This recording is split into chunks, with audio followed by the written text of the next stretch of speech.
My story is not a lie. I lived it, I'm living it now. 12 surgeries and, I'm still may lose this leg. I know when I left there, it was just chaos, and especially during the times around launch time. Safety is out the window. Simple as that, everything get bypassed, stuff gets shut off. And it's not gonna stop. I think probably when it stops is when the workers have something to say about safety, where they can look and be like, oh man, somebody gonna get killed in here. Let's shut this down. The thing that happened to me was a safety issue that we kept bringing up. Why should we have to keep crossing steel stairs to go over to fix an op that keep constantly going down?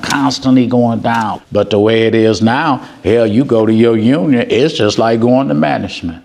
When I got injured, they let me sit there for 4 hours before they even let me go to the hospital.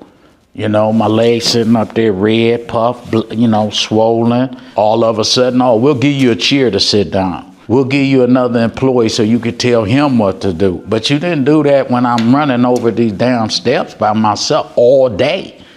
4 hours later, I go to the doctor. There's a big giant piece of my kneecap and stuff just floating around, tearing up all my ligaments. And when the doctor found out that it happened 4 hours ago, he said, no, you should have came when this happened. I had to have emergency surgery.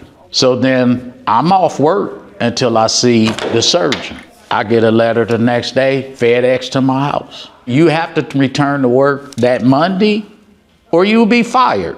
I ain't even had surgery. Then when I had the surgery and the doctor told me I had to be off for 3 weeks, not with them. You're gonna come in here every day and we're gonna find something for you to do. So they had me counting thousands of washers. I'm falling asleep, I'm on medicine. They're coming by, hey, you can't go to sleep. I don't even supposed to be here.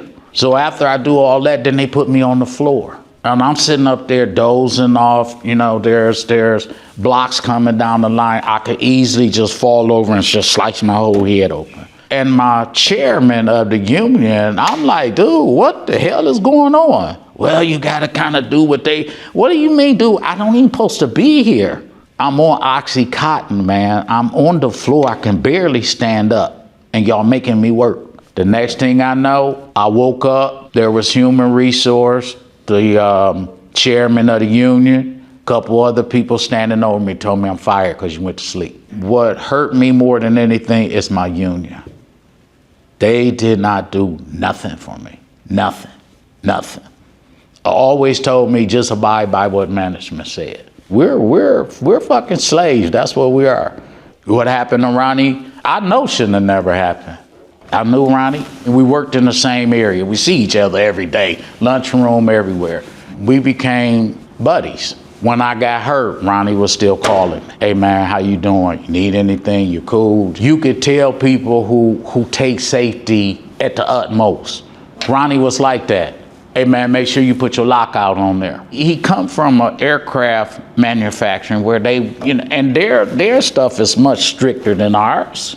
So he brought that to the plant. Not one time have I ever seen him say, oh man, we can bypass this and get around that. It was never nothing like that. And I could never ever see Ronnie doing that. I can never ever see Ronnie going into a cage knowing that it's energized. Because we know what's gonna happen if it moves and you in there.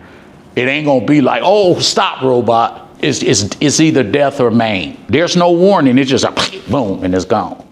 So for him to be in there like that, he wouldn't have done it. I just want to tell the workers, you guys and girls know what's going on. You know the safety issues. And I know, hey, you want to keep your job and stuff like that. But whoever thought this would have happened? This right here, and especially to Ronnie. And if it could happen to him, it's going to happen again. And somebody else is going to be crying, doing a funeral, and we're going to be going through the same thing again, and nothing ever going to get done. Unless we find out. And if you don't have an independent investigation, just listen to what the company say. Yeah, the company done open up the plant. The union is in the bed with management. And it's just, to me, it's like it's a just fucking big game to make this money at the cost of our lives. all of y'all that's listening know what I'm talking about. That when you go to work, you feel like you can't say nothing, you can't do nothing, you can't speak out, or you're gonna lose your job, and they keep us like that. And as long as we stay like that, it's always gonna be like that. This has got to stop, because we can make engines and we can make cars and shit without people getting killed. If we was in control, the workers, we'll stop the line. We'll be like, no, ain't nobody gonna do this shit, because ain't nobody wanna get killed. And until it gets like that, this is gonna keep happening.